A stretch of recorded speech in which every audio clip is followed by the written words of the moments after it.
how did you come to apply to medical school? What drew you to medicine as a field to work in the first place? Oh, well, that's a good question. It's actually it's a quite long story, but to give you the Dr. Anonymous show version, I've always wanted to be a doctor. It was the first thing I ever wanted to do, and really the only thing I knew that I would ever do primarily.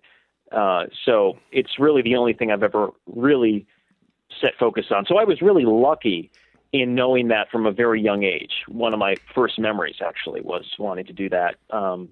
And so I was very lucky not having to go through a lot of the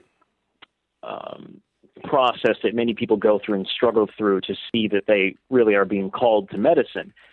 And it really was the complicated health problems that I saw others experience as a child that really drew me into the field, and a whole host of other reasons as well.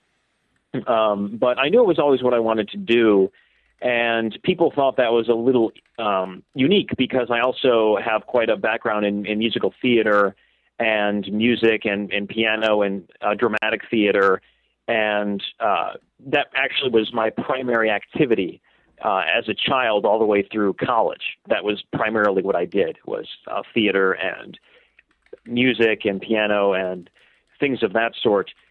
And but I knew that I just wanted to go into medicine and really thought that would help add a dynamic. And as I say to all people who are interested in medicine or pursuing it, there's really no reason to not explore your other interests. It'll just make you a better physician.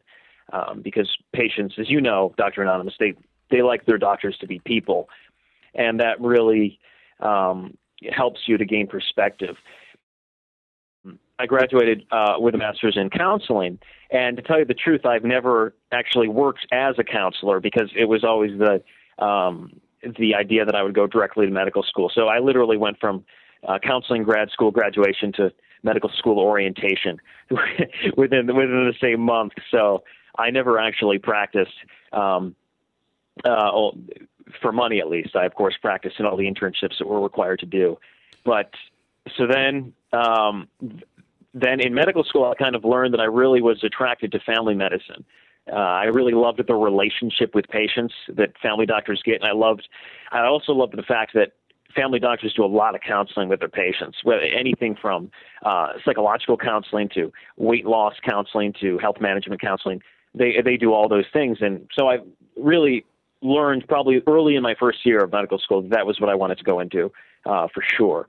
And so that's kind of where I am today. I'm in the process now that I'm post-boards of just applying to residencies, and I'll be entering the interviewing season quite shortly, which I'm looking forward to greatly because I really enjoy getting to know other family doctors from around the country.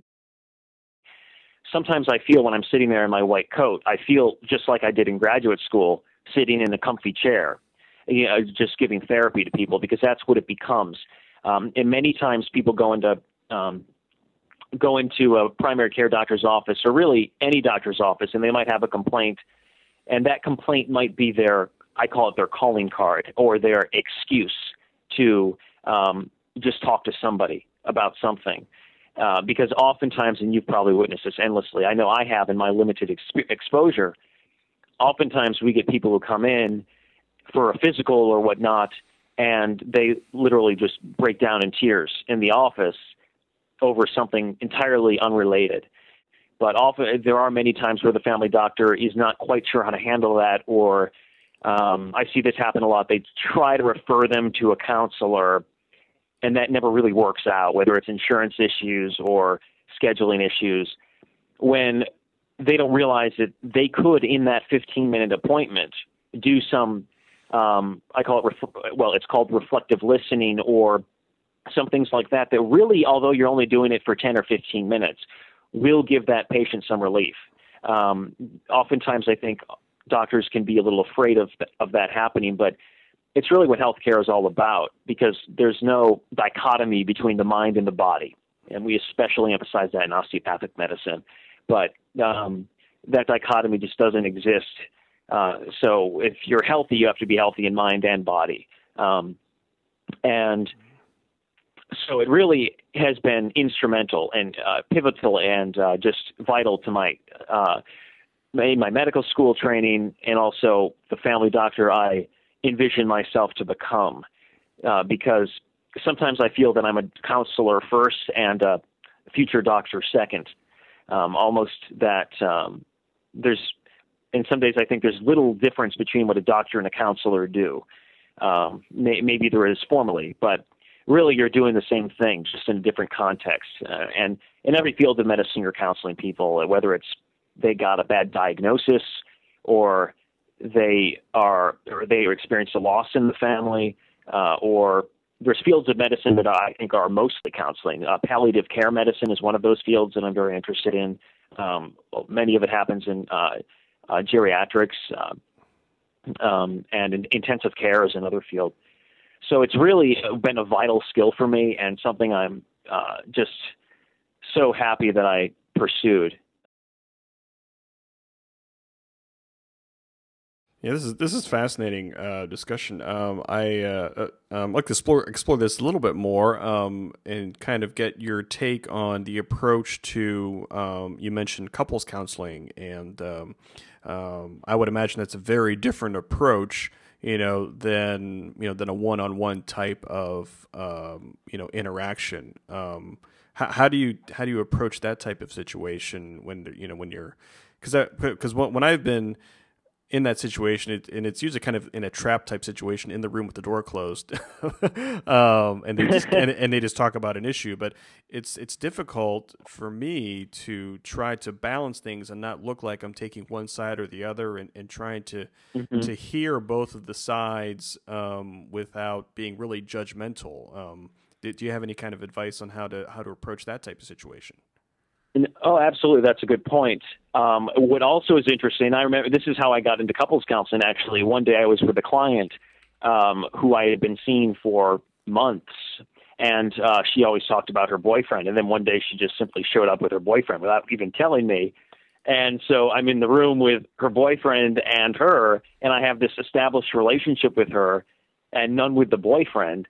And so that put me in a very unique situation, but all I had to do was go back to the relationship characteristics that I just mentioned, and I just showed that to the boyfriend as well. What I also find is very important to do in couples counseling is listen to how they're interacting with one another.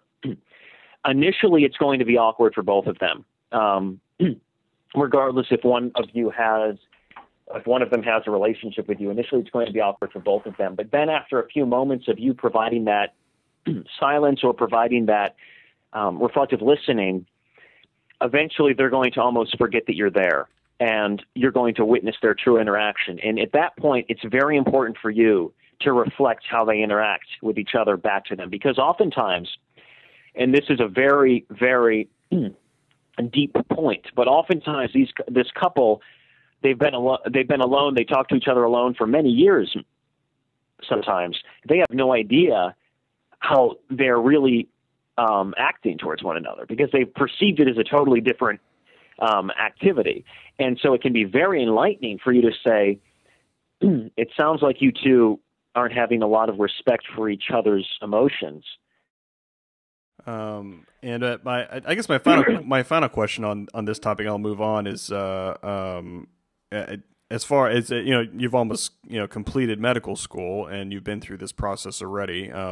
What advice would you give to those first year medical students, second year medical students, as far as talking with patients, interviewing with patients / counseling patients on how to some skills or other than just doing it and experiencing it, with your college background in counseling, how would you help them or instruct them to help them learn this set of skills that they'll need to do listening to patients?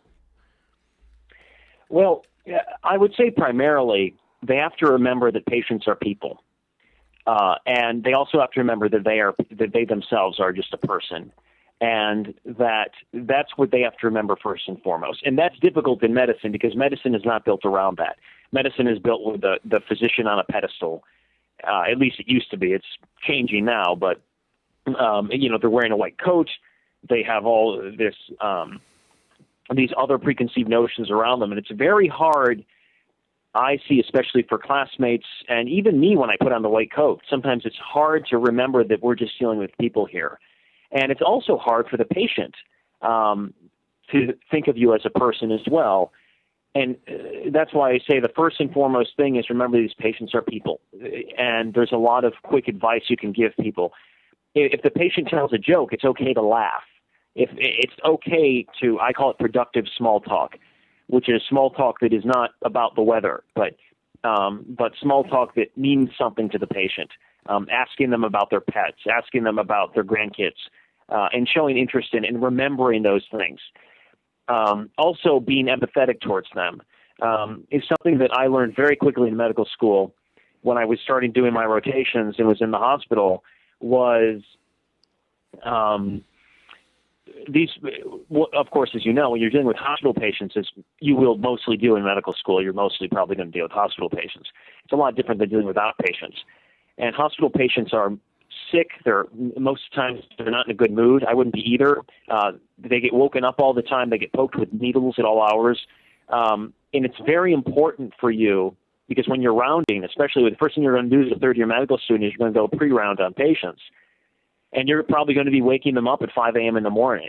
And that was one of the first lessons I learned was really apologize to the patient for waking them up. Don't just go in there and scream at them and wake them up, but apologize to them and talk with them for a few minutes about what a pain it is to be in the hospital if that's what they want to talk about. But and acknowledge their emotions. Don't just push them aside and get to your medical questions. It's very important to do that. And if you can be yourself, which is why it's so important for people to become a person before they go to medical school, because medical school won't turn you into a person, you will be just fine.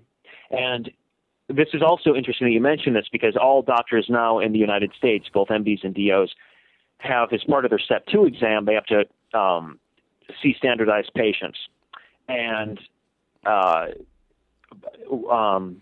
those patients are going to grade you equally on, meaning the exam is weighted equally on your humanistic skills, it's called, the humanistic domain, how well the standardized patient liked you, if they thought you were warm and compassionate. And I have friends, and I'm a little embarrassed to say this, but I have friends who are brilliant clinicians. They know everything there is to know about academic medicine, who failed that exam only for that reason. And usually people who failed that exam, 95% of the time, it's because of the humanistic domain, because they go in there and they forget that these patients are people. And when I took my standardized test, even though and this was another level because these people not only are patients, but they're also actors. So I also had to kind of try to forget that. But I went in there and made conversation with them like they were real people, not about the weather, but about how much pain they must be in, that they have some chest pain right now. Tell them I'm sorry about that we're going to do whatever we can to try to make them feel better. And so it really is the best advice for everybody, that we're all human, and when your patient interprets you as being human, you are going to get the privilege of being their doctor, and more specifically, you're a privilege of being part of their life story. You know, you're the doctor that they will remember for the rest of their lives, and you'll become part of their life. And that's the best part of family medicine. You get to be part of all these different lives and not just a simple one-visit referral. So it's really just an amazing field, and I'm sure you know that, of course, but it's great. My guest on the line here is Dr. Jonathan from Twitter, and that was a great conversation. Why don't we just take a little bit of a break, and then we'll lighten things up here a little bit, because I do want to ask you about your theater background and your Jim Brickman fascination and obsession, and your social media type of stuff. So everybody just great. Look forward to it. We'll take a little bit of a break. Everybody catch your breath a little bit. We'll be right back here on the Dr. Anonymous Show. Don't go anywhere.